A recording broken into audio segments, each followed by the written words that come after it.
وملجانا وماوانا محمدا عبده ورسوله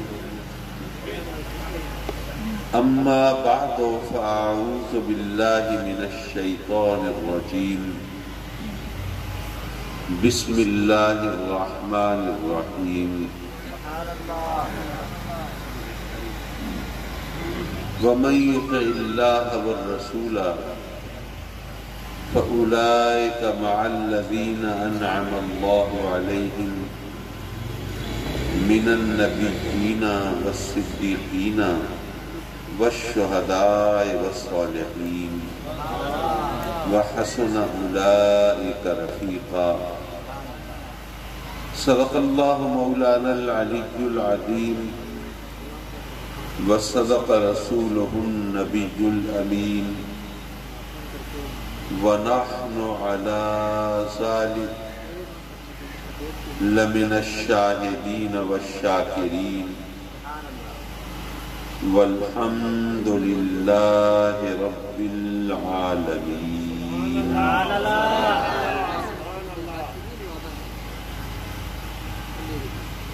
ذی وقار و ذی احتشام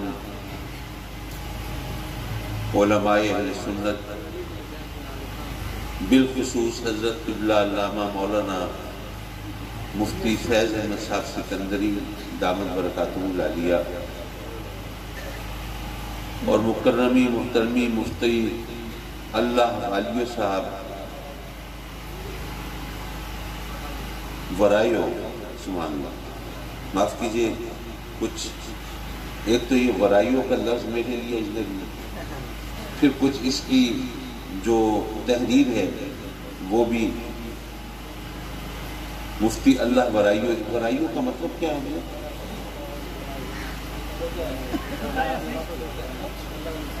سبحان اللہ، اللہ ڈبایا جس کو کہتے ہیں، اللہ دکھتا، اللہ ورائیو، سبحان اللہ۔ ہر زبان کا اپنا حسن ہے، اپنا مزاج ہے۔ اللہ تبارک و تعالیٰ ان بزرگوں کا سایہ سلامت رکھے۔ حضرت مفتی شفیع محمد صاحب، حضرت قبلہ پیر سید حسین شاہ صاحب جیلانی اور محترم قاری احمد علی صاحب، مولانا مشتاق صاحب، حضرت مولانا ایاز صاحب، محترم مولانا مظہر علی صاحب، مولانا حسان سعیدی صاحب، مولانا اطہر سعیدی صاحب، مولانا عبدالغفور صاحب، اور ماشاءاللہ آج کی محفل کے میزبان اور دائی محترم مولانا اکمل سعیدی صاحب، اور وہ تمام دوست جن کے نام اس چھوٹے سے پرچے پہ نہیں آ سکے لیکن وہ دین کی خدمت کر رہے ہیں۔ اللہ نے ان دین کی خدمت کے صلے میں ان کو عزت دی ہے۔ اللہ تبارک و تعالیٰ ان سب کو مزید اپنی نعمتوں اور رحمتوں سے سرفراز فرمائے۔ پہلے تو میں آپ سے معذرت پیش کروں کہ آپ کی خدمت میں حاضری میں کئی گھنٹوں کی تاخیر ہوئی، اور حضرت قبلہ سکندری صاحب جیسی شخصیات نے آپ کو بٹھائے رکھا، ورنہ ظاہر ہے کہ آپ رس سے توڑانے کی فکر میں ہوتے ہیں۔ حضرات مکرم، یہ محفل سیدنا علی مرتضیٰ کرم اللہ تعالی وجہہ الکریم کی یوم ولادت کے حوالے سے سجائی گئی ہے، اور ہم اہل سنت ہیں اور ہمارا ایمان ہے کہ وہ جو ہمارا رب ہے، پروردگار ہے، پالنہار ہے، سب کچھ اسی کے قبضہ قدرت میں ہے۔ جس کو چاہے نواز دے، جس کو چاہے محروم کر دے، جس کو چاہے عطا کرے، جس کو چاہے نہ کرے۔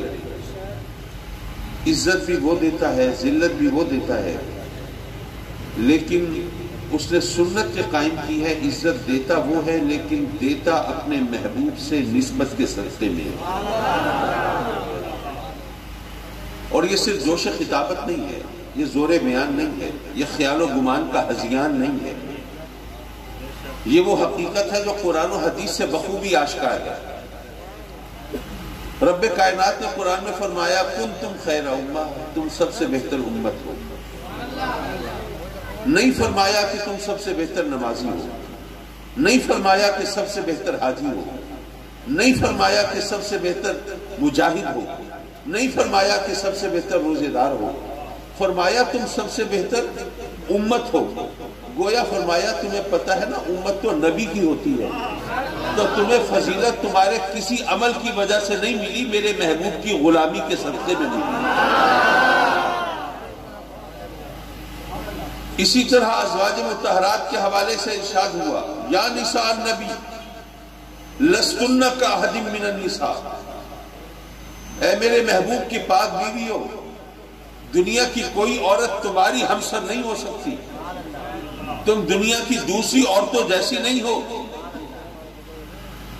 اگر کوئی شخص بارگاہ الوہیت میں پوچھنے کی جسارت کرے، مولا تیرا فرمان ہے، ظاہر ہے، میں ماننا ہے سراخوں پر، دنیا کی کوئی عورت ازواج مطہرات جیسی نہیں ہو سکتی، پر مولا ہماری رہنمائی فرما، یہ بھی بتا دے کس بات میں ان جیسی نہیں ہو سکتی۔ دنیا کی کوئی عورت ازواج مطہرات کی ہمسر نہیں ہو سکتی، تو کیا حسب نسب میں نہیں ہو سکتی؟ کیا شکل و صورت میں نہیں ہو سکتی؟ کیا حسن و جمال میں نہیں ہو سکتی؟ کیا عبادت و ریاضت میں ان جیسی نہیں ہو سکتی؟ کیا سیرت و کردار میں ان جیسی نہیں ہو سکتی؟ کیا زہد و تقویٰ میں ان جیسی نہیں ہو سکتی؟ کیا امور خانہ داری میں نہیں ہو سکتی؟ کیا سگھڑ شہاری میں نہیں ہو سکتی؟ مولا کچھ پتہ تو چلے کس بات میں ان جیسی نہیں ہو سکتی؟ یارو قرآن کا انداز بیان جواب دے رہا ہے، یا نساء النبی، کسی اور چیز کا ذکر نہیں۔ اے میرے محبوب کی بیویوں، دنیا کی کوئی عورت تم جیسی کیسے ہو سکتی ہے؟ تم تو میرے محبوب کی بیویاں ہو۔ اگر کوئی عورت میرے آقا کریم سے رشتہ نکاح میں جڑ جائے تو دنیا کی کوئی عورت ان جیسی نہیں ہو سکتی، تو پھر یہ ہمارے سوچنے کی بات ہے کہ دنیا کا کوئی مرد ہمارے نبی جیسا کیسے ہو سکتا ہے؟ میرے آقا کریم صلی اللہ علیہ وسلم فرماتے ہیں کہ خیر القرون قرنی، سب سے بہتر زمانہ میرا زمانہ۔ اگر کوئی تاریخ کا طالب علم بارگاہ رسالت میں استفسار کی جسارت کرے اور عرض کرے کہ آقا ہم کون سے زمانے کو بہتر زمانہ قرار دیتے ہیں؟ جب خوشحالی ہو، لوگوں کو عزت کی روٹی آسانی سے میسر ہو، جب ان کو بھیک نہ مانگنی پڑتی ہو، ہاتھ نہ پھیلانا پڑتا ہو، جب امن ہو، سکون ہو، جان و مال کی حفاظت ہو، لوگوں کو اپنے بال بچوں کا پیٹ بھرنے کی خاطر جرم کے راستے پہ جانے کے اس بارے میں سوچنا نہ پڑتا ہو، روزی رزق کی فراوانی ہو۔ لیکن آقا جس زمانے کو آپ اپنا زمانہ قرار دے رہے ہیں، جب آپ روئے زمین پر جلوہ فکن تھے اور چشم فلک کے سامنے اپنے غلاموں کی محفلوں کو رونق بخشا کرتے تھے، یہاں اس دنیا میں تشریف فرما تھے، سرکار اس وقت مسلمانوں کی حالت بڑی خستہ تھی، بڑی پتلی تھی۔ آپ نے بھی تو کھجور کی چٹائی پر آرام فرمایا تھا، پیبند لگے کپڑے بھی زیب تن کیے تھے، اپنی نالین پاک کو خود مرمت بھی فرمایا تھا، جو کی روکھی سوکھی پہ گزارا بھی کیا تھا، بلکہ شکم مبارک پہ پتھر بھی باندھے تھے۔ آقا مسلمانوں کو شان و شوکت ملی تو بعد میں، فتوحات کا سلسلہ شروع ہوا تو بعد میں، عظیم لاؤ لشکر ملا تو بعد میں، اور شاندار حکومت و سلطنت ملی تو بعد میں، درہم و دینار کے انبار ملے تو بعد میں، اور زر و جواہر ملے تو بعد میں، اور آپ فرماتے ہیں سب سے بہتر زمانہ میرا زمانہ۔ اگر کوئی سوال کی جسارت کرے تو میرے آقا کریم جواب عطا فرمائیں گے، اے میرے غلاموں تم کیا سمجھتے ہو؟ یہ فضیلت، یہ عظمت، یہ شان، یہ مرتبہ، یہ عزت کیا مال و منال میں ہے؟ کیا زمین جائیداد میں ہے؟ کیا درہم و دینار میں ہے؟ کیا عظیم و شان سلطنت میں ہے؟ کیا طاقتور لشکر میں ہے؟ کیا کر و فر طمطراق اور شان و شوکت میں ہے؟ ارے نہیں، عزت و عظمت تو مجھ سے نسبت میں ہے۔ میرا زمانہ سب سے بہتر کہ وہ میرا زمانہ ہے۔ حضرات مکرم، ذرا قرآن سے بھی پوچھئے، رب کائنات نے فرمایا وَلِلَّهِ الْعِزَّةُ، عزت ہے اللہ کی. بات سمجھ میں آتی ہے؟ وہ جو عزت اور ذلت کا مالک ہے، جو خالق کائنات ہے، مالک بحر و بر ہے، اس کے لیے عزت نہیں ہوگی تو کس کے لیے ہوگی؟ ولی رسول ہی، اور عزت ہے اس کے رسول کے لیے. یہ بات بھی سمجھ میں آتی ہے. جس کو منصب رسالت سونپا ہو، جس کو مسند نبوت پر بٹھایا ہو، اس کے لیے عزت نہیں ہوگی تو پھر کس کے لیے ہوگی؟ اور اس کو ایک اور زاویے سے بھی سمجھ سکتے ہیں. کچھ لوگوں کو آپ چنتے ہیں، الیکشن ہوتے ہیں، آپ ووٹ دیتے ہیں، کسی کو یونین کونسل کا چیئرمین چنتے ہیں، کسی کو ایم پی اے، کسی کو ایم این اے چنتے ہیں. میرا آپ سے سوال یہ ہے، جس کو آپ نے M N A M P A چنا ہے، جب وہ M N A M P A نہیں تھا تو کیا اس وقت اس کی وہ ٹور تھی جو آج ہے؟ نہیں. آپ نے جب اس کو چن لیا، الیکٹڈ پبلک ریپریزنٹیٹو، منتخب عوامی نمائندہ بن گیا، اس کی شان بڑھ گئی، عزت بڑھ گئی، طاقت بڑھ گئی، اختیار بڑھ گیا. آپ نے ایک چھوٹے سے حلقے سے چنا ہے، اور جس کو چنا اس کی شان اور طاقت بڑھ گئی. اب ذرا قرآن پڑھیے. رب کائنات نے ہمیں بتایا، فرمایا، اعلان کیا، اللہ یستفی من الملائکۃ رسلا ومن الناس. کچھ لوگوں کو تم نے چنا ہے اور کچھ کو اللہ نے چنا ہے. تم نے چنا ہے چھوٹے سے حلقے سے، اللہ نے چھوٹے سے حلقے سے نہیں چنا، بلکہ تمام انسانوں اور تمام فرشتوں میں سے چنا ہے. تو جس کو تم نے چنا ہے اس کے بارے میں تو تم مانتے ہو کہ اس کی طاقت بھی بڑھ گئی، عزت بھی بڑھ گئی، اور جس کو اللہ نے چنا ہے اس کے بارے میں بحث کرتے رہتے ہو کہ اس کے پلے کچھ ہے یا نہیں، وہ کچھ کر سکتا ہے کہ نہیں. حضرات مکرم، اگر اللہ کے رسول کے لیے عزت نہیں ہوگی تو پھر کس کے لیے ہوگی؟ ولی المومنین، اور عزت ہے مومنوں کے لیے. اچھا، آج کل تو پیمانے بدل گئے، حالات بگڑ گئے. آج سے 40-50 سال پہلے حالات کچھ بہتر تھے.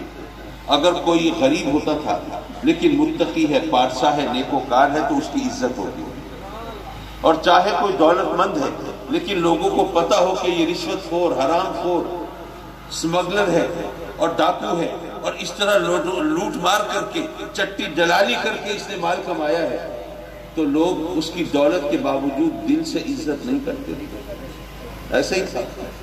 لیکن آج کل ہر چیز سونے چاندی کے ترازو میں تولی جاتی ہے اور دولت کے پیمانے سے ناپی جاتی ہے. کوئی غریب ہے، چاہے متقی پارسا ہے، کوئی پوچھتا نہیں، اور کوئی دولت مند ہے، چاہے حرام خور ہے، لیکن اس کی واہ واہ ہو رہی ہے. ایسا ہی ہے.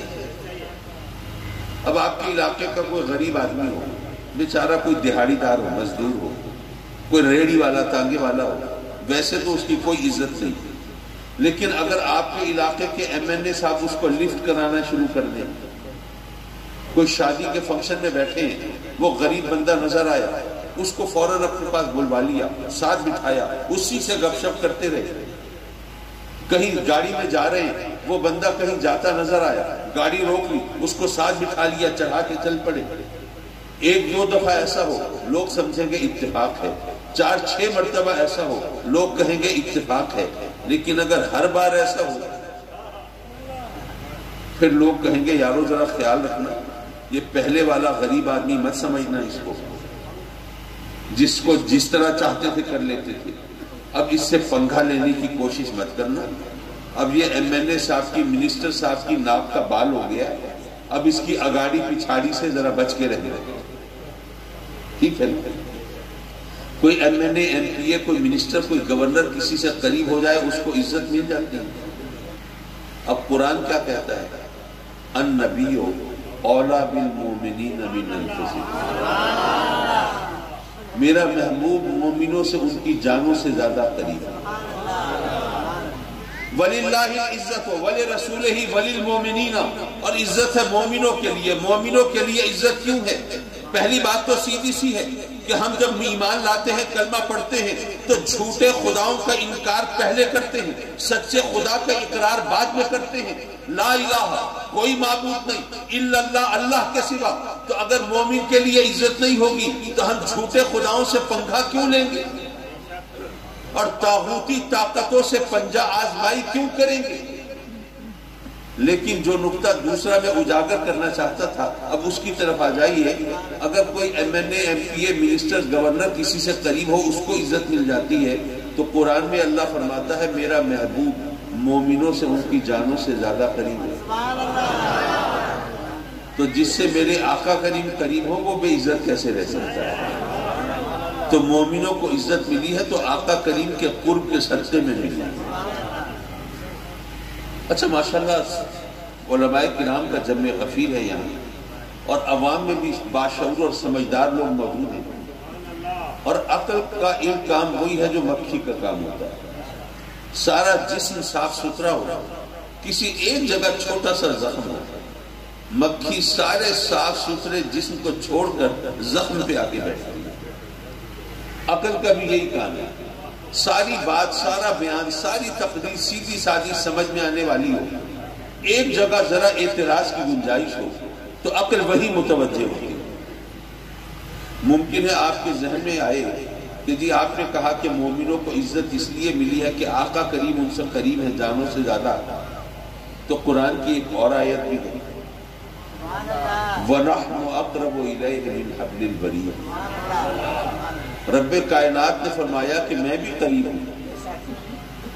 اپنے محبوب کے لیے تو ایمان کی شرط رکھی کہ وہ مومنوں سے قریب، لیکن اپنے بارے میں نہیں فرمایا کہ میں مومنوں سے قریب، میں عابد و زاہدوں سے قریب نہیں۔ وَنَحْنُ أَقْرَبُ إِلَيْهِ، إِلَيْهِ ایک عام ضمیر ارشاد فرمائی، میں تو ہر ایک سے قریب۔ تو اللہ تو کافروں سے بھی قریب، مشرکوں سے بھی قریب، فاسقوں فاجروں سے بھی، گناہگاروں خطا کاروں سے بھی۔ تو اگر مومنوں کو عزت اس لیے ملی ہے کہ آقا کریم ان سے قریب ہیں، تو کیا اللہ کے قریب ہونے سے کافروں اور مشرکوں کو عزت نہیں ملنی چاہیے؟ کیا آپ نے نبی کریم کا مرتبہ اللہ سے بڑھا دیا کہ نبی کریم کے قریب ہونے سے تو عزت ملتی ہے، اللہ کے قریب ہونے سے نہیں ملتی؟ میں عرض کروں گا کہ مطلب اس کا جواب ذہن میں تو آپ کے بھی ہوگا، لیکن بعض اوقات ذرا متوجہ کرنا پڑتا ہے۔ اللہ ہر ایک سے قریب ہے، کوئی ہے جس سے اللہ دور ہو؟ نہیں۔ لیکن کیا آپ ہر ایک کو اللہ کا مقرب مانتے ہیں؟ ہر ایک تو اللہ کا مقرب نہیں، اللہ ہر ایک سے قریب ہے۔ پتہ یہ چلا کہ قرب کا فلسفہ سمجھنے کی ضرورت ہے۔ میں اس کو ایک مثال کے ذریعے سمجھا دوں۔ دیکھیے، آپ میں سے بہت سے لوگ ایسے ہوں گے جنہوں نے آج پہلی بار مجھے دیکھا ہے۔ اب فرض کیجیے آپ میں کوئی ایسے صاحب جنہوں نے مجھے پہلے دیکھا ہوا نہیں ہے، میری شکل سے واقف نہیں ہے، صورت سے آشنا نہیں ہے، اور مجھے شکل، صورت سے، چہرے مہرے سے پہچانتے نہیں ہیں۔ نام سنا ہے اتفاق سے، حامی شہید کاظمی ہے، غزالی زماں کا بیٹا ہے، ملتان میں رہتا ہے۔ اگر میں اس سے ایک رکہ لے آؤں تو میرا مسئلہ حل ہو سکتا ہے، ایک چٹھی لکھوا لاؤں تو میرا مسئلہ حل ہو سکتا ہے۔ تو آپ مجھ سے ملنے کے لیے ملتان جانا چاہتے ہیں، یہاں کون سے، کس جگہ سے آپ کو کوئی سواری ملے گی ملتان کے لیے؟ حالہ سے مل جائے گی۔ فرض کیجیے آپ حالہ کوچ اسٹیشن پہ پہنچے، ملتان جانا ہے، اب کوچ کھڑی ہوئی، آپ سوار ہوئے، اتفاق ایسا ہے کہ میں بھی اسی کوچ سے ملتان جا رہا ہوں۔ اب آپ مجھے شکل سے جانتے نہیں، صورت سے پہچانتے نہیں، آپ کو سیٹ ملی میرے ساتھ، آپ میرے ساتھ بیٹھ کے مجھ سے ملنے کے لیے ملتان تشریف لے جا رہے ہیں۔ کتنی دیر لگے گی ملتان تک سے؟ 8 گھنٹے تو کم از کم لگے گی۔ 8 گھنٹے آپ میرے ساتھ جڑ کے بیٹھے رہے، کیونکہ کوچ کی سیٹیں بھی زیادہ لمبی چوڑی نہیں ہوتی۔ ملتان جب ہم پہنچے، ہم کوچ سے اترے، مجھے تو اپنے گھر کا پتا تھا، میں سیدھا گھر چلا گیا، آپ کو تو معلوم نہیں تھا۔ پوچھتے پوچھاتے آپ بھی وہاں پہ پہنچ گئے، گھنٹی بجائی، میں باہر نکلا، آپ مجھے دیکھ کے حیران، میں پریشان۔ حکم صحیح کیسے تشریف لائے؟ آپ نے کہا جی وہ مجھے حامی سے قاضی صاحب سے کام ہے، ذرا ان کو بھیج دیجیے۔ میں نے کہا مجھ سے کام ہے، فرمائیے کیا کام ہے؟ آپ نے سر پیٹ لیا، آپ نے اگر پتا ہوتا تو اتنا پندھ کیوں کرتا، اتنا خرچہ کیوں کرتا، اتنا تھکتا کیوں، اتنا وقت کیوں ضائع کرتا؟ بھئی آپ سے ایک چٹھی لینی تھی، ایک رکا لینا تھا، وہاں کوچ اسٹیشن پہ وہ کوچ کھڑی تھی، وہی گھگی مروا لیتا، میرا مسئلہ اب تک تو حل ہو چکا ہوتا۔ اب 8-9 گھنٹے میرے ساتھ جڑے بیٹھے رہے، کیا واقعی مجھ سے قریب تھے؟ اگر قریب ہوتے تو خط لکھوا لیتے، کام کرا لیتے۔ پتہ یہ چلا کہ قریب ہونا نہ ہونا بے معنی ہے جب تک کہ معرفت نہ ہو کہ کوئی قریب ہے، جب تک علم نہ ہو، جب تک خبر نہ ہو، جب تک احساس نہ ہو، جب تک معرفت نہ ہو، اس وقت تک قریب ہونے کا کوئی مطلب نہیں ہوتا۔ رب کائنات نے گویا یہ فرمایا کہ اے محبوب تمام جہانوں کا رب میں ہوں، پالنے والا میں ہوں، اور بے شک رحمان بھی میں ہوں، رحیم بھی میں ہوں، لیکن میں نے اپنی رحمت کو تمام جہانوں کے لیے تیرے پیکر میں ڈھال دیا ہے اور تیری صورت میں مجسم کر دیا ہے۔ اب میں رب ہوں اور تجھے مجسم رحمت بنایا ہے۔ جہاں رب ہوگا وہاں رحمت تو ہوگی، پالنے کے لیے رحمت تو چاہیے۔ تو جس سے میں قریب ہوں گا دور تو تو بھی نہیں ہوگا، لیکن محبوب ہر ایک کو تو نہیں پتا کہ تو اس سے قریب ہے۔ ہاں، النبی اولا بالمؤمنین من انفسہم، جو مومن ہے نا ان کو یہ معرفت ہے کہ تو ان کی جانوں سے زیادہ ان سے قریب ہے۔ وَلَكِنَّ الْمُنَافِقِينَ لَا يَعْلَمُونَ، بڑا معنی خیز حصہ ہے یہ آیت۔ اللہ نے فرمایا عزت تو ہے اللہ کے لیے، عزت تو ہے اللہ کے رسول کے لیے، عزت تو ہے مومنوں کے لیے، لیکن منافق نہیں جانتے کہ عزت کس کے لیے۔ ہو سکتا ہے آپ سوچیں کہ اس میں کیا معنی خیز بات ہے، سیدھا سادہ جملہ ہے، منافق نہیں جانتے عزت کس کے لیے۔ آپ پتہ نہیں کون سے نقطے نکالنے پہ بیٹھے ہوئے، یہ بڑا معنی خیز جملہ ہے۔ میں عرض کروں گا کہ بات یہ ہے، یہ قرآن ہے، اللہ کا کلام ہے، کسی شاعر کا کلام نہیں ہے کہ کوئی لفظ اس لیے لگا دیا جائے کہ شعر کا وزن پورا ہو جائے گا، کوئی لفظ اس لیے بول دیا جائے کہ اس پہ واہبہ زیادہ ملے گی، لوگ داد زیادہ دیں گے، نہیں۔ قرآن کا ہر لفظ، ہر حرف ہمارے لیے ہدایت رکھتا ہے۔ تو میں سوچنے لگا مولا منافق نہیں جانتے کہ عزت کس کے لیے ہے، لیکن کافر بھی تو نہیں جانتے کہ عزت کس کے لیے ہے، مشرک بھی تو نہیں جانتے کہ عزت کس کے لیے ہے، لیکن تو نے نہ کافروں کا ذکر کیا نہ مشرکوں کا، خاص طور پر منافقوں کا ذکر کیا۔ کوئی وجہ تو ہوگی، کوئی حکمت تو ہوگی، ہمارے لیے ہدایت کا کوئی پہلو تو ہوگا۔ وہ پہلو کیا ہے؟ حضرت مکرم رب کائنات نے گویا یہ فرمایا کہ اے میرے بندو، عزت تو اللہ کے لیے ہے، اللہ کے رسول کے لیے ہے، اور عزت تو مومنوں کے لیے ہے، لیکن تم میں سے کچھ لوگ ایسے ہیں جو کلمہ پڑھتے ہیں، اپنے آپ کو مومنوں میں شمار بھی کرتے ہیں، لیکن عزت کے لیے دنیا کے پیچھے بھاگ رہے ہوتے ہیں۔ سمجھتے ہیں کہ اگر عالی شان مکان میں رہیں گے تو بڑی عزت ملے گی، قیمتی سواری پہ چڑھیں گے تو بڑی عزت ملے گی، وہ سمجھتے ہیں کہ اگر شاندار لباس پہنیں گے تو بڑی عزت ملے گی، اور اگر کسی بڑے اچھے عہدے پر ہوں گے تو بڑی عزت ملے گی۔ تم کلمہ پڑھتے ہو، مسلمان کہلاتے ہو، تمہیں یہ نہیں پتا کہ عزت تو اللہ رسول کے دامن سے ملتی ہے۔ تم کلمہ پڑھنے کے بعد بھی اگر عزت کے لیے اللہ رسول کو چھوڑ کر دنیا کے پیچھے بھاگتے ہو تو زبان سے کلمہ پڑھتے ہو، حقیقتاً مومن نہیں، ورنہ مومن ہوتے تو تمہیں پتا ہوتا عزت کہاں سے ملے گی۔ معاف کیجئے، آپ سوچ رہے ہوں گے موضوع کہاں تھا اور کاظمی صاحب کس ٹریک پہ چل پڑے ہیں۔ میں دراصل یہ چیز اسٹیبلش کرنا چاہتا تھا، بتانا چاہتا تھا کہ عزت دیتا وہ ہے لیکن دیتا اپنے محبوب سے نسبت کے صدقے میں ہے۔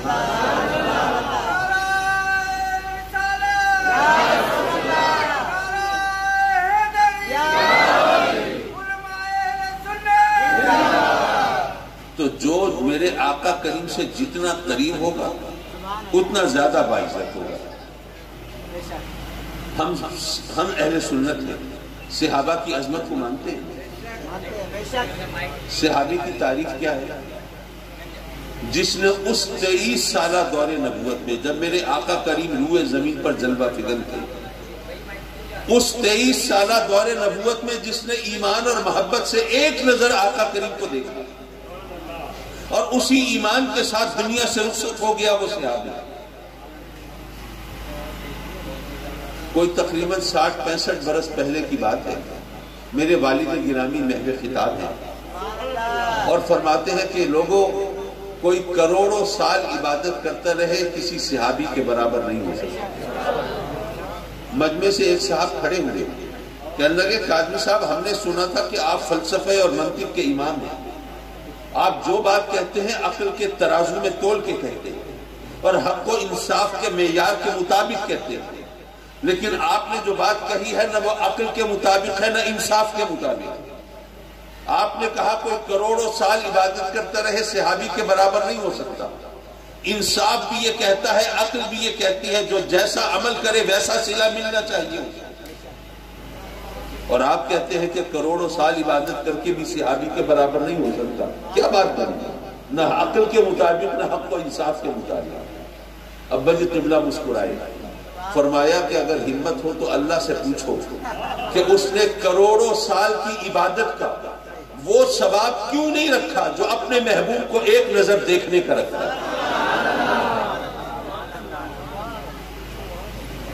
ہم اہل سنت چونکہ صحابہ کو بھی مانتے ہیں، اہل بیت کو بھی مانتے ہیں، اس لیے ہمارے ساتھ یہ لوگ ہاتھ کر جاتے ہیں. کبھی عظمت صحابہ کے نام پر کچھ لوگ بے وقوف بنا جاتے ہیں، کوئی حب اہل بیت کے نام پر برگلا کے لے جاتے ہیں. ایسا ہی ہے. ہم اہل سنت کا کام ہے اعتدال کا کام، ہر ایک کو اپنے مقام پہ رکھنے کا کام. جس کو اللہ نے جو عزت دی ہے، جو مقام دیا ہے، اس کو ماننے کا کام. جو اہل بیت کا مقام ہے تو ہمارا ایمان ہے، ان سے محبت کے بغیر ایمان کا تصور قائم نہیں ہوتا. یارو جن ہستیوں پہ تم نماز میں درود بھیجتے ہو، سلام پھیرنے کے بعد اگر ان کے بارے میں ہرزہ سرائی کرو گے، یابہ گوئی کرو گے، بد زبانی کرو گے، تو تمہاری نمازیں کیسے قبول ہوں گی؟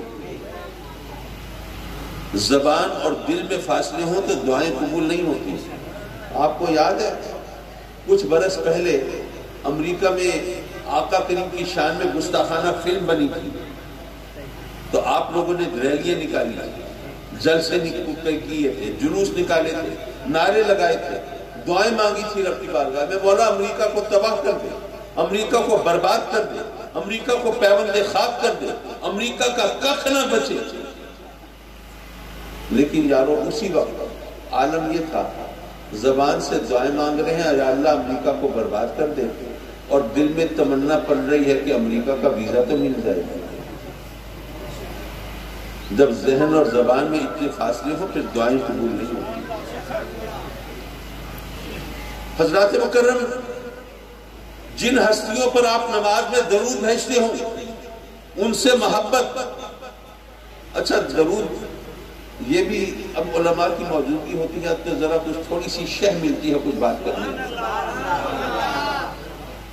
میں یہ دعویٰ تو نہیں کر سکتا کہ میں کوئی آپ کے لیے کوئی ماشاءاللہ علم و حکمت کے موتی کھنگال کے لاؤں گا کہیں سے.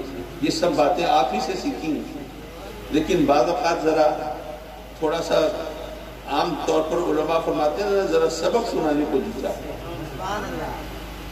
ہم سب اللہ سے رحمت مانگتے ہیں. رحمت کہتے کسے؟ کبھی آپ نے سوچا کیا کوئی رحمت ایسی چیز ہے کسی ڈپارٹمنٹل سٹور سے 4-6 پیکٹ رحمت کے خرید لیں؟ یا کورونا کی وجہ سے آدمی سوچے یار شارٹیج ہو جائے گی، 10-20 کلو رحمت ذرا ایکسٹرا رکھ لیں گھر میں. رب کی بارگاہ ہمیں التجائیں کرتے ہیں، دعائیں مانگتے ہیں، آنسو بہاتے ہیں، فریاد کرتے ہیں مولا اپنی رحمتوں سے ہماری جھولی بھر دے، گوہر مراد عطا فرما، اپنی رحمتوں سے بھرپور حصہ عطا فرما. پھر ہم واسطے بھی دیتے ہیں مجسم رحمت کے، تو یہ مجسم رحمت کا واسطہ ہمیں بھی اپنی رحمت عطا فرما. میں آپ سے پوچھتا ہوں، یہ کسی دوسرے سے پوچھنے کی بات نہیں، یہ بندے اور رب کا معاملہ ہے. بندہ مانگ رہا ہے نا اپنے رب سے، تو بندے اور رب کا معاملہ ہے. آپ جب اللہ سے رحمت مانگتے ہیں تو کیا مانگ رہے ہوتے ہیں؟ رحمت سے مراد کیا لے رہے ہوتے ہیں؟ میں اللہ والوں کی بات نہیں کرتا، ان کا مقام اپنی جگہ پہ، وہ جانے ان کا رب جانے.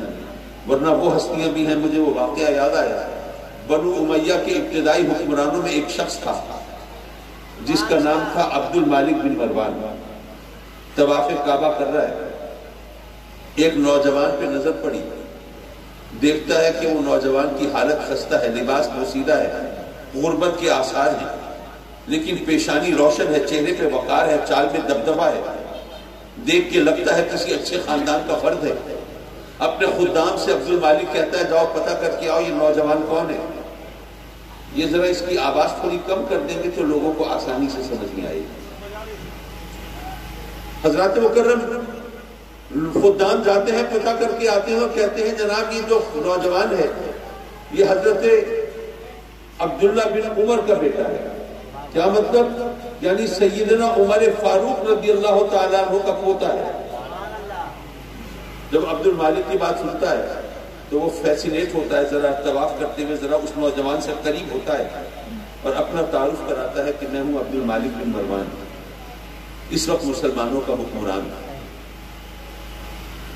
تو اگر مجھے پتہ چلا کہ آپ عمر فاروق کے پوتے ہیں تو اگر میں آپ کے کسی کام آ سکوں، کوئی ضرورت پوری کر سکوں، مجھے بڑی خوشی ہوگی. حضرات مکرم یہ وہ وقت ہے جب قیصر و کسریٰ گھٹنے ٹیک چکے ہیں، روم اور ایران فتح ہو چکے ہیں، دنیا میں واحد سپر پاور مسلمان ہیں. اس واحد سپر پاور کا حکمران تعارف کرا رہا ہے، کوئی معمولی بات نہیں ہے.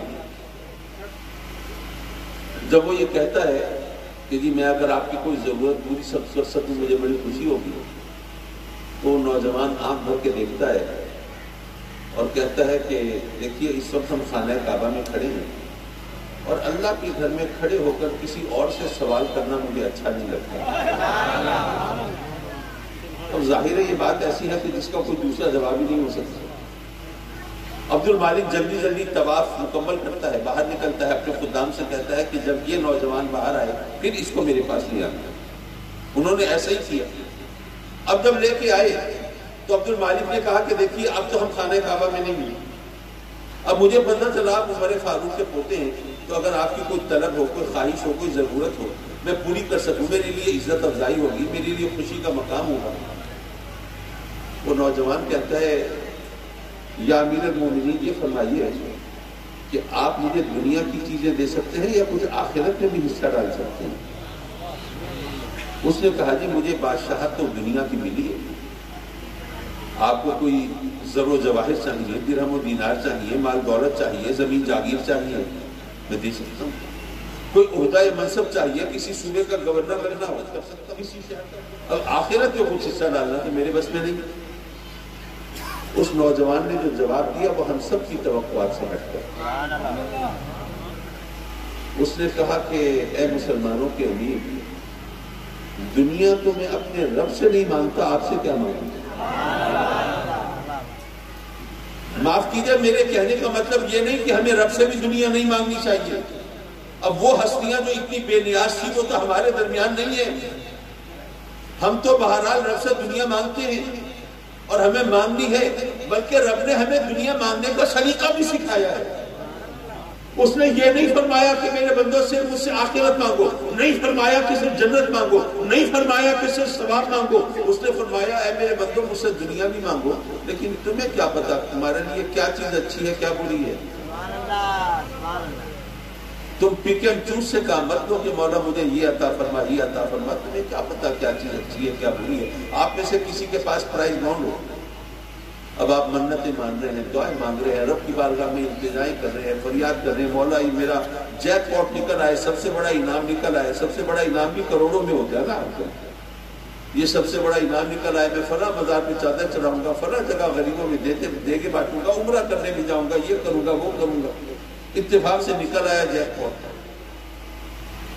اور خدا نہ خواستہ اس دولت کے اثر سے اولاد بھی بڑھ گئی، جرم کے، گناہ کے، برائی کے راستے میں چل پڑی، نشے کی لت میں لگ گئی، اب جا کے والدین سے پوچھ گئی، اس دولت کو اپنے لیے رحمت سمجھتے ہیں؟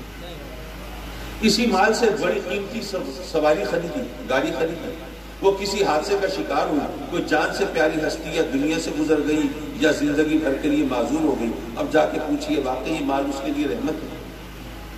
رب کائنات نے فرمایا کہ اے میرے بندو، زبان سے تو بہت کہتے ہو کہ ہمارا رب ماں سے 70 گنا زیادہ رحمت فرمانے والا ہے، لیکن زبان سے کہتے ہو، دل سے بھروسہ نہیں کرتے۔ ماں کے بارے میں یقین ہے نا، وہ ہمیشہ تمہارا بھلا چاہے گا، تو جو ماں سے 70 گنا زیادہ محبت فرماتا ہے وہ بھلا نہیں چاہے گا؟ تو تم پک اینڈ چوز سے کام مت دو، بلکہ مجھ پر چھوڑو، مجھ سے مانگو، دنیا بھی مانگو، لیکن طریقہ سلیقہ میں خود سکھاتا ہوں۔ ربنا آتنا فی الدنیا حسنہ وفی الآخرۃ حسنہ وقنا عذاب النار۔ حضرات مکرم، معاف کیجئے، ابھی تک اتنی طویل تمہید کے باوجود میں اپنے مدعا تک نہیں پہنچا، لیکن اب سوچ رہا ہوں کہ اگر اسی طرح چلا تو سبحان اللہ پھر تو بات ٹھہر جائے گی۔ میں یہ عرض کر رہا تھا کہ جو میرے آقا کریم سے جتنا قریب ہوگا اس کو اتنی عزت ملے گی۔ اہل بیت اطہار، جب آیت تطہیر نازل ہوئی، اور آپ جانتے ہیں کہ قرآن میں آیت تطہیر وہ ازواج مطہرات کے پس منظر میں، اب میرے آقا کریم صلی اللہ علیہ وسلم نے پھر حسنین کریمین کو، خاتون جنت کو، مولا کائنات علی مرتضیٰ کو اپنی آیت تطہیر میں لپیٹا، سمیٹا، اور عرض کی رب کی بارگاہ میں، اللہم ہؤلاء اہل بیت، اللہم ہؤلاء اہل بیت، مولا یہ میرے اہل بیت ہے۔ میرا سوال یہ ہے علماء سے، اچھا وہ رحمت کا معاملہ تو پیچھے رہ گیا، میں اگر وہاں گیا تو موضوع الجھ جائے گا، اب یہیں پہ رہنے دیجیے۔ میرا سوال یہ ہے کہ یہ میرے اہل بیت ہیں، یہ بتانا کس کے لیے ضروری تھا؟ کہ اللہ کو بتانا ضروری تھا مولا یہ میرے اہل بیت ہیں؟ اللہ نہیں جانتا تھا؟ اللہ جانتا تھا۔ پھر اللہ کی بارگاہ میں عرض کر رہے ہیں مولا یہ میرے اہل بیت ہیں۔ بھئی اگر بتانا تھا صحابیوں کو بتاتے، علماء کو بتاتے، آنے والوں کو بتاتے، اپنے غلاموں کو بتاتے، لیکن نہیں، صحابیوں کو نہیں بتایا، ساتھیوں کو نہیں بتایا، امت کو نہیں بتایا، رب کی بارگاہ میں عرض کی مولا یہ میرے اہل بیت ہیں۔ بظاہر تو تعصب یوں قائم ہوتا ہے کہ جیسے رب کی بارگاہ میں عرض کی ہو کہ مولا آیت تو تو نے میری ازواج کے بارے میں نازل فرمائی ہے، پر مولا یہ بھی میرے اہل بیت ہیں، ان کو بھی اس کے عموم میں شامل فرما لے۔ بظاہر تو ایک تعصب یوں قائم ہو سکتا ہے، لیکن نہیں یارو، اس کو کسی اور زاویے سے دیکھو، ذرا اس کی چھوٹی سی تمہید باندھنا، تمہید بالکل غیر متعلق نظر آئے گی، لیکن اس سے مسئلہ بھی واضح ہوگا اور کچھ علم میں بھی اضافہ ہوگا۔ میرے والد گرامی خطاب فرما رہے ہیں اور فرماتے ہیں کہ میرے آقا کریم صلی اللہ علیہ وسلم اگر کچھ ارشاد فرمائیں، کچھ کہیں تو وہ حدیث ہے، اور کوئی کام کرے تو وہ بھی حدیث ہے۔ لیکن میرے آقا کریم کی شان یہ ہے کہ اگر وہ کچھ نہ کہیں، خاموش رہیں، سکوت اختیار کریں، تو یہ بھی حدیث ہے، اور اس کو حدیث تقریری کہتے ہیں۔ حدیث تقریری وہ کیسے ہے؟ دیکھیے، اگر کوئی بات میرے آقا کریم کے سامنے کہی جائے اور میرے آقا کریم اس سے روکے نہیں، اس کی تردید نہ کریں، اس سے منع نہ فرمائیں، تو یہ اس بات کی دلیل ہے کہ وہ بات کہنا درست ہے، صحیح ہے۔ اگر وہ غلط ہوتی تو میرے آقا کریم ضرور ٹوک دیتے، کسی کی دل شکنی کے خیال سے غلط بات پہ سکوت اختیار نہ کرتے، کیونکہ میرے آقا کریم تو حق و باطل کا معیار ہے۔ تو جو بات ان کے سامنے کہی گئی، اگر آپ نے منع نہیں کیا، سکوت اختیار فرمایا، تو یہ حدیث تقریری سے ثابت ہوا کہ یہ بات کہنا درست۔ اگر کوئی کام آپ کے سامنے کیا گیا اور آپ نے تنبیہ نہیں کی، ٹوکا نہیں، منع نہیں کیا، روکا نہیں، تو یہ اس بات کی دلیل کہ وہ کام کرنا جائز۔ اگر وہ ناجائز ہوتا سرکار کبھی خاموش نہ رہتے، ضرور منع کر دیتے، روک دیتے۔ اس کو حدیث تقریری کہتے ہیں۔ اگر میرے آقا کریم صحابہ کرام کو کہتے ہیں کہ یہ میرے اہل بیت ہے، تو ممکن ہے لوگ کہتے ہیں کہ بھی میرے آقا کریم کا فرمان ہے، چلو مان لو۔ لیکن آقا کریم نے صحابیوں کو نہیں کہا، غلاموں کو نہیں کہا، رب کی بارگاہ میں عرض کی مولا یہ میرے اہل بیت ہے، تو جانتا ہے نا کیا رب کائنات نے تردید فرمائی، کوئی تنبیہ فرمائی نہیں؟ تو اگر آقا کریم کا سکوت جو ہے وہ حدیث تقریری کے حوالے سے مہر ثبت کرتا ہے کہ یہ آقا کریم کی رضامندی شامل ہے، تائید شامل ہے، تو رب کی بارگاہ میں عرض کی تو رب نے بھی تو منع نہیں کیا، تو اب یہ اللہ کی طرف سے بھی مہر تصدیق لگی کہ نہیں لگی؟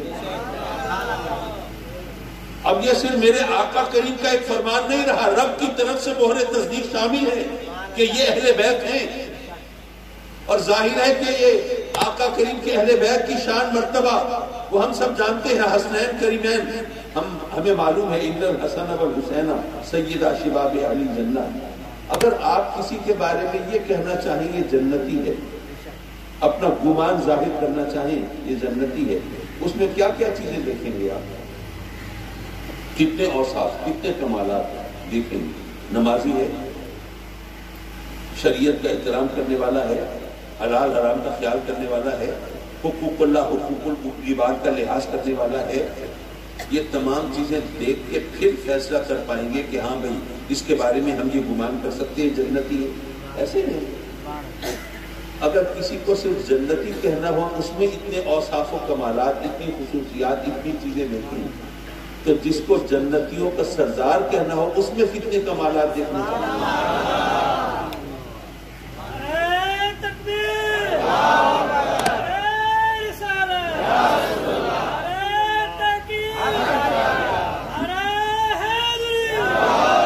لیکن میرا سوال ہے کہ آقا کریم نے جب فرمایا کہ جنت کے نوجوانوں کے سردار ہیں، اس وقت حسنین کریمین کی عمر کیا تھی؟ آقا کریم نے جب پردہ فرمایا دنیا سے تو روایات کے مطابق امام حسین 5 برس کے تھے تقریباً، اور آقا کریم کا یہ فرمان وصال کے وقت تو نہیں ہے، یہ تو آپ پہلے فرما چکے ہیں۔ جب حسنین کریمین ماں کی گود میں ہے، ابھی شیر خار بچے ہیں، ابھی چلنا سیکھ رہے ہوں گے، اس وقت میرے آقا کریم فرماتے ہیں جنت کے نوجوانوں کے سردار۔ یارو کسی نے کہا کہ آقا یہ تو ابھی بچے ہیں، شیر خار بچے ہیں، ماں کی گود میں ہیں، ابھی نہ بولنا سیکھا ہے نہ چلنا سیکھا ہے، اور آپ فرما رہے ہیں جنت کے نوجوانوں کے سردار، کیا پتہ بڑے ہو کے کیسے نکلیں؟ تو بچوں کا کیا پتا؟ کسی نے کہا، اعتراض کیا؟ نہیں۔ کسی نے نہیں کہا کہ سرکار یہ تو ابھی بچے ہیں، ان کا تو کچھ نہیں پتا، لیکن آپ کے ساتھ ہجرت کرنے والے ہم، تلواروں کی چھاؤں میں اور تیروں کی بارش میں ساتھ نبھانے والے ہم، آپ کے ساتھ زخم کھانے والے ہم، آل اولاد کی گھر بار کی قربانیاں دینے والے ہم، اور سرکار جنت کے نوجوانوں کی سرداری اپنے چہیتے لاڈلے نواسوں کو سونپ دی، جن کا یہ بھی نہیں پتا کہ بڑے ہو کے کیسے نکلیں گے۔ کوئی اعتراض نہیں، کوئی اگر مگر نہیں، کیونکہ سب جانتے ہیں کہ جو میرے آقا کریم سے جتنا قریب ہوگا اس کو اتنا زیادہ مقام اور عزت ہے۔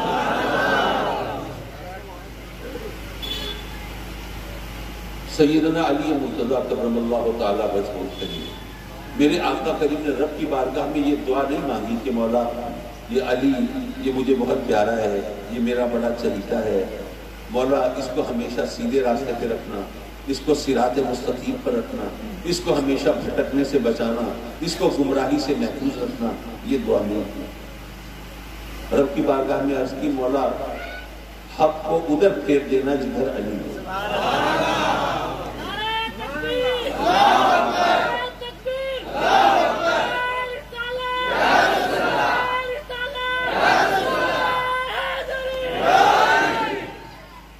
یارو غور کرو، کسی اور کے بارے میں یہ بات اس انداز سے بلکہ کسی بھی انداز سے نہیں کہی، مولا کائنات کے بارے میں ہوئی، صدیق اکبر کے بارے میں نہیں ہوئی، عمر فاروق عثمان غنی کے بارے میں نہیں ہوئی، بات ہوئی تو سیدنا علی مرتضیٰ کے بارے میں، کیونکہ آقا کریم جانتے تھے کہ ایک وقت آئے گا لوگ پوچھیں گے کہ بھئی علی حق پر ہے یا نہیں ہے، تو آقا کریم نے فرمایا کہ اے لوگوں یاد رکھو علی کے بارے میں سوال نہ کرنا کہ وہ حق پر ہے یا نہیں ہے، علی کو دیکھ کر دیکھنا کہ حق کدھر ہے۔ تمہیں حق کا پتہ علی کے ذریعے سے چلے گا، جدھر علی ہوگا حق ادھر ہوگا۔ اچھا اب وہ مشہور آقا کریم کا فرمان جس کے روشنی میں ہم آپ کو مولا کائنات کہتے ہیں، من کنت مولا ہو علی مولا، اب الفاظ بولنا اور بات ہے، اس کے مفہوم تک پہنچنا یہ اور بات ہے۔ دیکھیے جب ہم حضور داتا گنج بخش علی حجویری کی بات کرتے ہیں، جب حضور سیدنا غوث پاک رضی اللہ تعالیٰ عنہ کی بات کرتے ہیں، غوث اعظم دستگیر کی بات کرتے ہیں، لوگ کہتے ہیں شرک ہو رہا ہے، داتا تو اللہ ہے، غوث تو اللہ ہے، یہی باتیں ہوتی ہیں۔ تو ہم ان کو بتاتے ہیں کہ بھائی بات یہ ہے کہ ایک لفظ اللہ کے بارے میں استعمال ہو اور وہی لفظ مخلوق کے بارے میں بھی استعمال ہو تو اس کے مفہوم میں تبدیلی آ جاتی ہے۔ وہ لفظ ایک ہی اللہ اور مخلوق کے لیے استعمال کرنا جائز ہے، اور اس کے لیے قرآن دلیل ہے۔ لَقَدْ جَاءَكُمْ رَسُولٌ مِّنْ أَنفُسِكُمْ عَزِيزٌ عَلَيْهِ مَا عَنِتُّمْ حَرِيصٌ عَلَيْكُمْ بِالْمُؤْمِنِينَ رؤوف الرحیم۔ رؤوف اور رحیم اسماء حسنہ میں شامل ہیں یا نہیں؟ اللہ کے پاک نام ہیں، اچھے نام ہیں، لیکن قرآن کہہ رہا ہے رب کائنات اپنے محبوب کو بھی رؤوف و رحیم قرار دے رہا ہے۔ اللہ بھی رؤوف و رحیم، میرے آقا کریم بھی رؤوف و رحیم، اور دلیل قرآن ہے، شرک نہیں، کیونکہ اللہ کا رؤوف و رحیم ہونا اس کی شان کے لائق اور آقا کریم کا رؤوف و رحیم ہونا ان کے مقام کے مطابق۔ بلکہ اس سے زیادہ ایک اور آسان مثال ہے، آپ سب مومن ہیں کہ نہیں؟ میرا ایمان ہے، میرا گمان ہے کہ آپ سب مومن ہوں گے انشاءاللہ، سب صاحب ایمان ہیں، اور دنیا میں اس وقت لاکھوں نہیں، کروڑوں نہیں، بلکہ اربوں مومن موجود ہیں، اربوں مومن موجود ہیں۔ اور جب رب کائنات کے نام گنوائے سورہ حشر کی آخر میں تو فرمایا المؤمن المہیمن العزیز الجبار المتکبر، اللہ بھی مومن ہے اور ہم بھی مومن ہیں، شرک نہیں ہوا۔ کیوں نہیں ہوا؟ اللہ کا مومن ہونا کسی اور معنی میں ہے، ہمارا مومن ہونا کسی اور معنی میں ہے۔ لفظ ایک ہی استعمال ہو جانے سے شرک لازم نہیں آتا۔ تو یارو مولا کا لفظ جب اللہ کے لیے استعمال ہو تو اور معنی میں ہے، اور جب مخلوق کے لیے استعمال ہو تو اور معنی میں ہے۔ مولا کا مطلب آقا بھی ہے اور مددگار بھی ہے، دوست بھی ہے، محبوب بھی ہے۔ تو یہاں پر اس حدیث میں آقا کریم صلی اللہ علیہ وسلم نے جو استعمال فرمایا مولا کا لفظ، وہ مددگار، دوست اور محبوب کے معنی میں، کہ جس کا میں محبوب ہوں، جس کا میں دوست ہوں، جس کا میں مددگار ہوں، اس کا علی بھی مددگار ہے۔ اسی لیے ہم ان کو مشکل کشا بھی مانتے ہیں کہ جب آقا کریم جس کے مشکل کشا ہے، مددگار ہے، علی مرتضیٰ بھی آقا کریم کے فرمان کے مطابق اس کے مشکل کشا اور مددگار ہے۔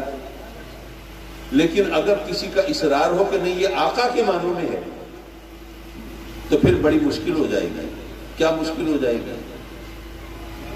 بھئی اگر آقا کے معنوں میں لیتے ہو تو حضور علیہ السلام تو انبیاء کے بھی آقا ہیں، تو حضرت علی کو کیا انبیاء کا بھی آقا مانتے ہیں؟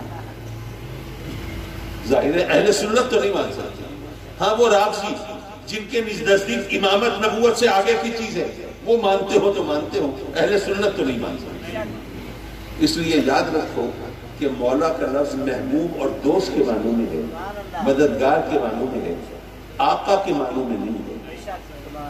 حضرات مکرم، بس اسی قسم کی الجھنیں ہیں جن کو بڑھا کے لوگوں نے ہمارے ذہن خراب کیے ہوئے ہیں۔ اب ہم بے شک اہل بیت کی محبت کے بغیر ایمان کے قائل نہیں، لیکن وہ جو جس محبت کی بات کرتے ہیں وہ محبت نہیں ہے، وہ محبت کے پردے میں عداوت ہے، وہ محبت کے پردے میں عداوت ہے۔ معاف کیجئے، میں نے بہت لمبی چوڑی تقریر کر دی، اور اتنی لمبی تقریر کرنے کا خدا شاہد ہے میرا کوئی ارادہ نہیں، لیکن بس وہ اگر آپ ذرا اٹھ کے جا رہے ہوتے، ذرا کوئی اپنے چہرے کے تاثرات سے کہہ رہے ہوتے کہ جی ہنتے مغرور رہو، اب تو جان چھوڑو، تو پھر میں ذرا تقریر جلدی ختم کرنے کی فکر کرتا۔ لیکن میں آخر میں صرف ایک نصیحت کے طور پر ایک بات ضرور کرنا چاہوں گا۔ تقریریں کر کے کان جھاڑ کے اٹھ کھڑے ہونا اور بات ہے، اور نصیحت کو اپنے پلے باندھنا یہ اور بات ہے۔ حضرات محترم، اگر آپ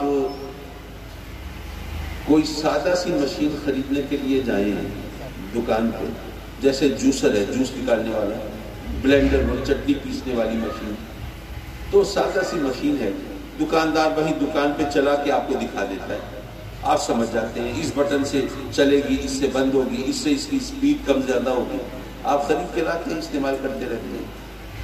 لیکن اگر کوئی آپ ذرا پیچیدہ مشین خریدنے جائیں، مثلا یہ ماشاءاللہ اسمارٹ فون ہے، یہ خریدنے جائیں اور دکاندار سے کہیں بھائی مجھے ذرا سمجھاؤ اس کو کیسے آپریٹ کرنا ہے، اس میں کیا کیا فنکشن ہیں، تو وہ کہے گا کہ صحیح میں صبح سے شام تک آپ کو سمجھاتا رہوں گا تو میں نہیں سمجھا پاؤں گا۔ تو اس مشین کے ساتھ ہی کمپنی والوں نے بکلیٹ چھاپ لی ہے، کتابچہ چھاپ لیا ہے، اس میں سب کچھ لکھا ہوا ہے، یہ آپ لے جائیں، وہ پڑھ کے اس کو استعمال کریں، اور کہیں اگر مشکل ہو تو ماشاءاللہ آج کل جو ینگسٹرز ہیں، نوجوان ہیں، انہوں نے تو یہ موبائل پر پی ایچ ڈی کی ہوئی ہے، ان سے پوچھ لیجیے گا، وہ بتا دیجیے۔ لیکن اگر کوئی مشین ہو جو کروڑوں کی ہو اور بہت زیادہ قیمتی اور بہت زیادہ پیچیدہ ہو، تو اس کے لیے وہ مشین بنانے والی جو فرم ہے اس نے بکلیٹ تو چھاپی ہوتی ہے، کتابچہ ہوتا ہے کہ اس مشین کو کیسے آپریٹ کرنا ہے، لیکن وہ سوچتے ہیں کہ یار اگر ہمارے کسٹمر نے، ہمارے گاہک نے اگر یہ مشین غلط طریقے سے استعمال کی اور یہ جل گئی تو اس کا تو جو نقصان ہوگا سو ہوگا، ہمارا تو بٹھا بیٹھ جائے گا، ہمارے جو سارے گاہک ٹوٹ جائیں گے، ہماری کمپنی بند ہونے پہ آ جائے گی۔ تو وہ ایسا کرتے ہیں کہ اس کے ساتھ بکلیٹ تو چھاپ دی، لیکن کمپنی کا ایک بندہ بھیجتے ہیں کہ جاؤ بھائی اپنے سامنے مشین لگواؤ، انسٹال کرواؤ، بجلی کا کنیکشن بھی دیکھنا، ٹرانسفارمر کی کیفیت بھی دیکھنا، اس پر لوڈ بھی دیکھنا کتنے ہیں، اور یہ بھی دیکھ لینا کہ مشین میں کوئی وائبریشن نہ ہو، وہ ہلتی نہ ہو، ورنہ پھر اور گڑبڑ ہو جاتی ہے۔ ہر چیز دیکھ کے مشین اچھی طرح لگوا کے، انسٹال کرا کے، چلا کے، تجربہ کرا کے دکھا کے آؤ، تاکہ نہ کسٹمر کا نقصان ہو نہ ہمارا نقصان۔ اچھا، یہ جو میں کہہ رہا ہوں یہ قصے کہانیاں نہیں ہیں، یہ ایوری ڈے لائف کی، یہ روزمرہ کی باتیں ہیں۔ یہ انسان جو ہے یہ بھی بڑی قیمتی مشین ہے۔ لقد خلقنا الانسان فی احسن تقویم، یہ سانع ازل کی صنعت کا شاہکار ہے، یہ خالق کائنات کی کاریگری کا نمونہ ہے۔ تو اس کی نزاکت اور پیچیدگی کی وجہ سے، اس کی قدر و منزلت اور اہمیت کے باعث رب کائنات نے ایک تو تحریری ہدایت نامہ عطا فرمایا ہے جس کو قرآن کہتے ہیں، اور پھر اس پر اکتفا نہیں فرمایا، پھر اپنے محبوب کو فرمایا کہ اے میرے محبوب، میرے بندوں میں جا کے زندگی گزار کے، عمر بسر کر کے، تجربہ کرا کے دکھا کے آؤ کہ اس مشین کو کس طرح استعمال کرنا ہے۔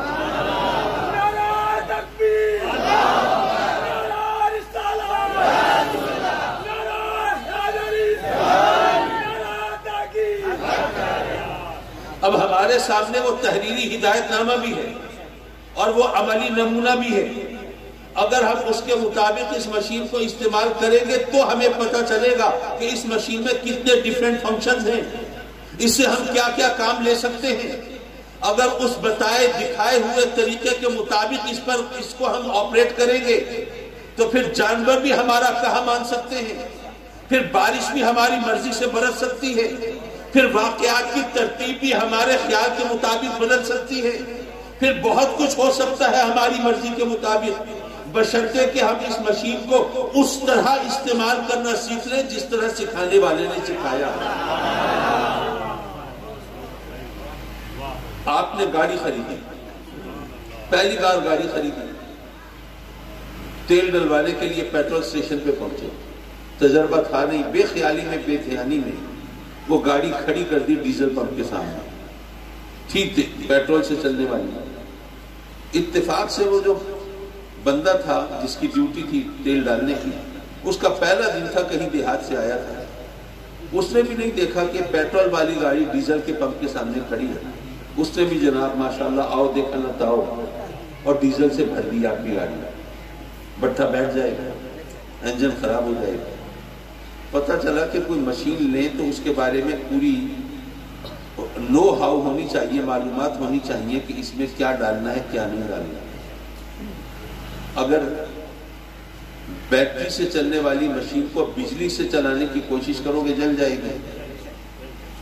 اسی طرح آج کل وہ مائکرو ویو اوون، وہ تو گھر گھر کی کہانی ہے، تو آپ کو بتایا جاتا ہوگا مائکرو ویو اوون تو لے لیا ہے، لیکن ذرا خیال رکھنا اس کے اندر کوئی میٹیلک چیز، ہاتھ کی بنی ہوئی کوئی چیز رکھ کے اس میں سوئچ آن کیا تو یہ بھگ سے سارے سرکٹ اڑ جائیں گے، ختم ہو جائے گا، اسکریپ ہو جائے گا، یہ کباڑ خانے کو دینی پڑے گی، کسی کام کی نہیں رہے گی۔